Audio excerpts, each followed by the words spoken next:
Na otvoritvi ste dejali, da mora knjižni sejem zbuditi lakoto po branju. Kako jo bo vzbujal letos?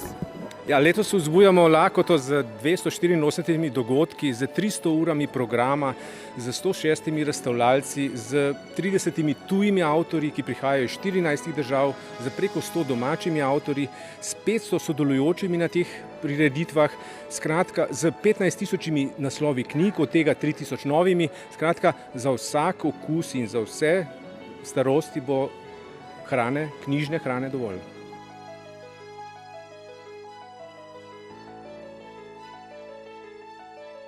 Podelitvijo Švetnega priznanja mojemu delu se iskreno zahvaljujem.